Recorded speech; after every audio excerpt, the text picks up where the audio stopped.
Welcome r/Prorevenge. I was doomed to fail, so I took my classmate with me.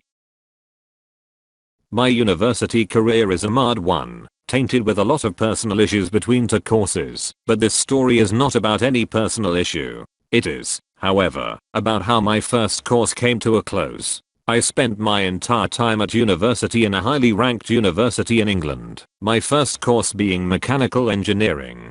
First year was a doozy with one of my modules, computing, programming in Python essentially, finishing at 98%, with the first in the module being at 70%. I only lost the 2% because of one unclear comment in a bit of code, and this was public knowledge among my year group. This put me quite comfortably at top of the class for the module, and would put me in everyone's crushes every time they had a programming issue.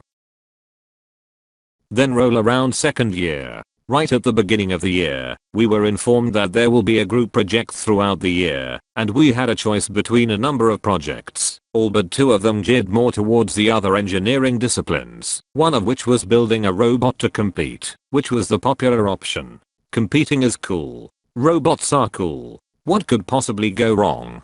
Oh boy. We were bunched into groups of 4 or 5 where there weren't enough people to make another group of 4. I was put into one of the 4s, and upon the first meeting, I already had my suspicions that things were going to go south. To introduce you to the people involved in this disaster. Me, girl power, the 2 female members. They were good eggs. Rugby guy, the star of today's show, played rugby for the university. The professor, the guy in charge of the project, supervision and advising the teams. The first meeting was to introduce ourselves, get to know any specialisms that anyone might have, and ideas to tackle the tasks that we were given regarding robot design and implementation of our ideas. Girl power were quick to inform us that they had little practical experience in creating a robot, and their programming scores weren't so hot, but they'd be more than happy to chip in the design process and do a larger chunk of the paperwork. I was initially skeptical, but took everything they said on board. Then rugby guy chimed in, saying he's done this project before. All heads immediately snapped in his direction. He explained that he failed the year last year, thus was repeating this year. This is important information.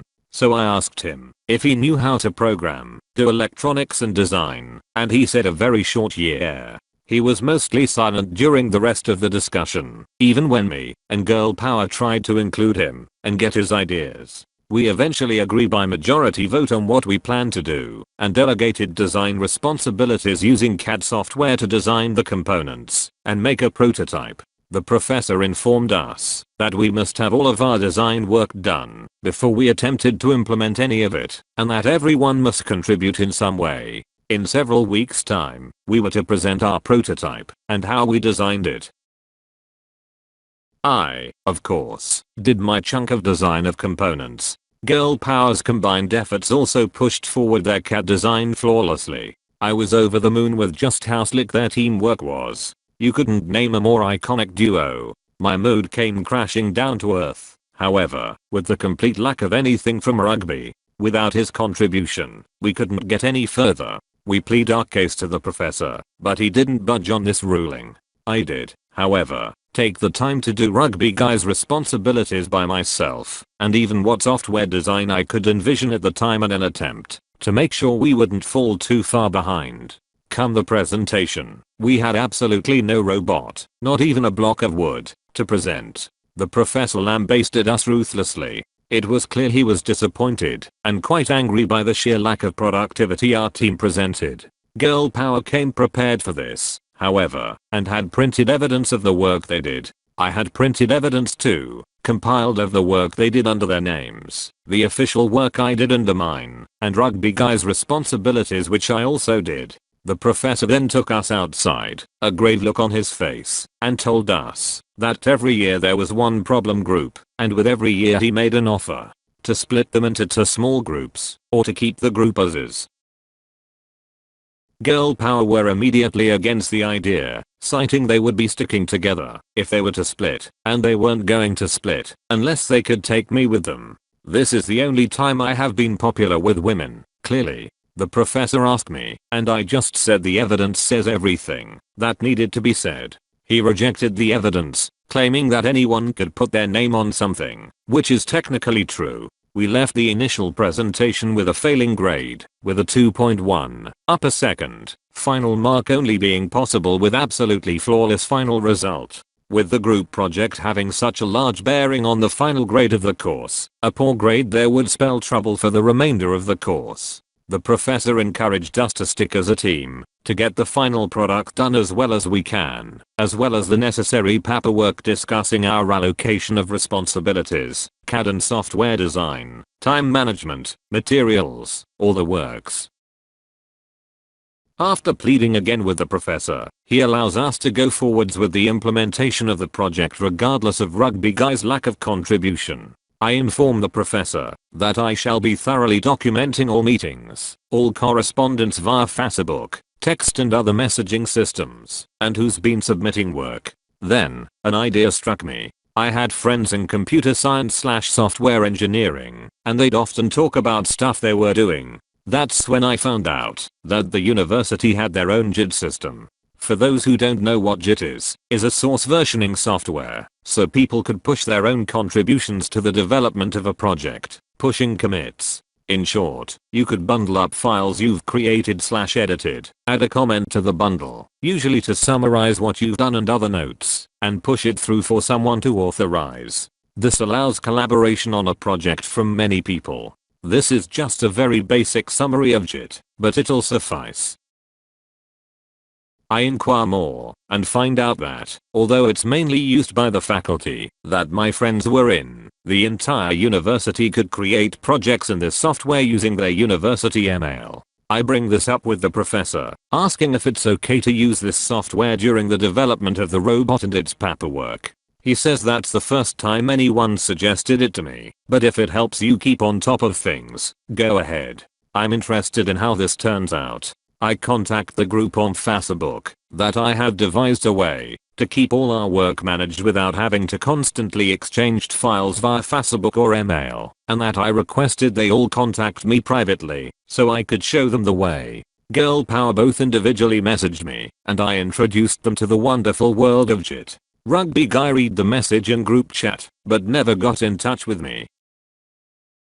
I insisted that every little thing we've done, every time we've created or made a change to any file related to the project, we commit and push what we've done to our JIT repository. Whether it was whole pages of text or code, or a single sentence or line, it got committed.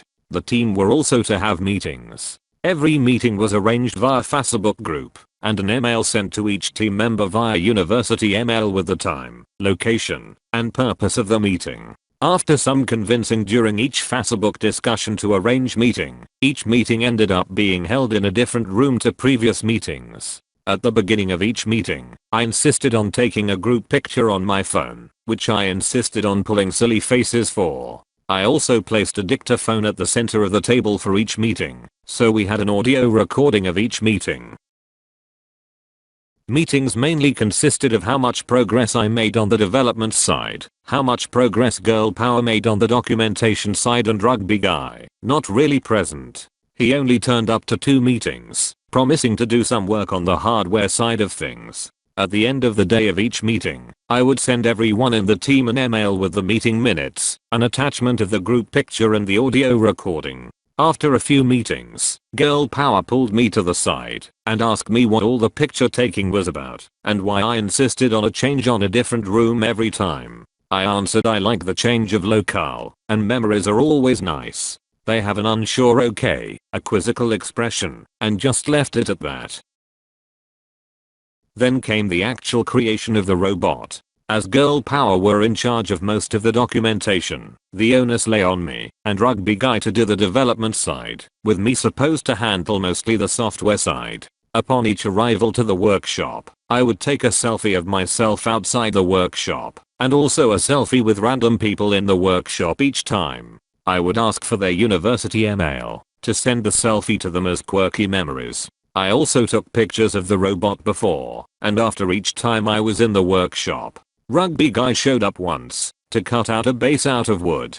so we fell worryingly behind. Girl power did their best with their limited practical ability to help, but sadly the vast majority of electronics and getting labor work done fell to me. As a result, I ended up having to skip out on numerous lectures and seminars to get the implementation work done. The situation was so dire that I knew that there was no way I was going to catch up on all the learning missed. I knew I was doomed, so I rejected all of the girls' help so they could at least study and help themselves, and I'll ensure the project got sorted.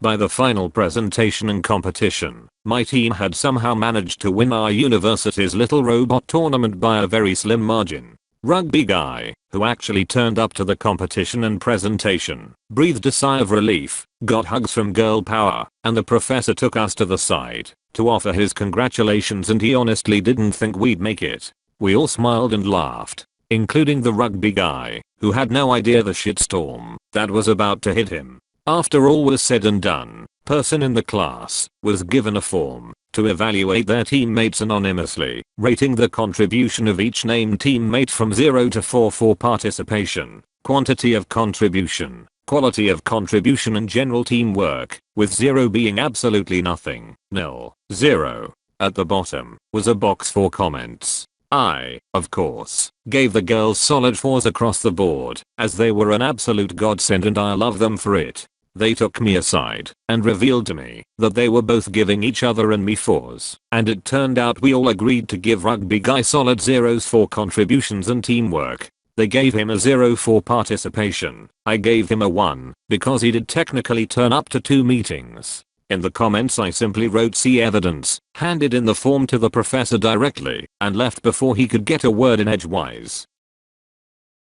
Then I got hope, booted up my laptop, and opened up Word. I also opened up the webpage for our Git repository, our Facebook group messaging, and my university email. Remember, the group used source versioning software to keep on top of the project? Each commit had the name of the committee and their email address. Screenshot every single commit and its message. Then, the Facebook messages, with all group discussions, and also girl power messaging me privately to learn about the way. Screenshot every workshop selfie and selfie with random individuals. Insert into document. Robot pictures for each session. Insert into document. Group selfies. Insert into documents. Sound recordings of meetings and meeting minutes. Compile all into a zip file, complete with text copy and paste of each email regarding meetings and selfie emails. I then proceed to sit on all of this until I got the email I figured was coming. The professor sent an email to me asking me to meet him in his office to discuss the scores I had given to my colleagues.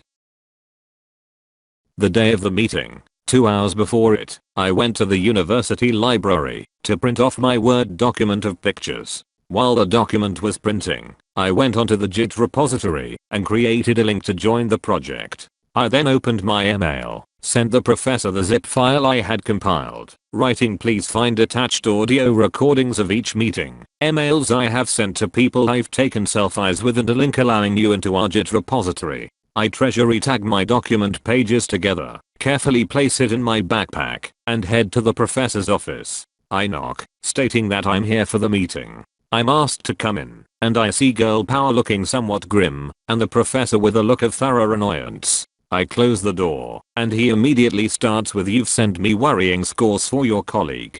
Do you understand that the scores you give your colleagues will reflect the mark they get for this module?" We all nod. "So you understand that the scores you give to rugby guy will reward him next to no marks, so he will fail the module outright and cannot pass the year." We all nod. "Did you know that rugby guy is repeating the year?" We all nod. "Do you know the university's policy regarding retaking the year?" I state that I'm not sure what policy he is referring to. He states that essentially, barring extraordinary circumstances like personal issues or major illness, you cannot repeat the same year a third time. That is, if you fail the second time, you're out. Finished. He then pulls out my form in particular. It says in your comments "see evidence," but you forgot to give any evidence. Before I ask why exactly you're giving him such poor scores, do you have your evidence with you? Murderous solutions? At this point, I was smiling so hard my cheeks were hurting, and the poor man trying to help his failing student had a look of consternation on his face. I slid the backpack off my shoulders, opened it up wide, and pulled out hundreds of pages all bound by tags. I said, "I have sent you an email with a zip file. In it is the sound recording of every meeting, as well as many emails regarding meetings, as well as selfies sent to other people. In it, you will also find a link that will allow you into our Git repository, so you can see it for yourself. Before you do so, please take a look at this." I place the document next to the textbook on his desk. The document is thicker than the textbook. I explain the nature of each set of pictures included in the document, with the professor dead silent throughout the entire explanation. This included the group selfies, so the penny suddenly dropped for the girls and an audible "oh" coming from one of them. Once I finished explaining, there was just silence in the room for 2 minutes as everyone just stared at the pile of paper on this guy's desk. The professor then just told us that we could leave. Couple of days later, we get another email from the professor. Evidence accepted. Scores accepted. Initial mark for final project. 80%. Mark will be adjusted due to unbalanced contribution. I just passed a number of my other modules, but failed one too badly to continue to the next year. Girl power did great though, and we're super happy that our group grade was miraculously bumped up to a 2.1. I dropped mechanical engineering and transferred to computer science at the end of that year. Edit. Big thanks to whoever anonymously gave this post gold. Much love, my friend. Edit 2. Formatting fix.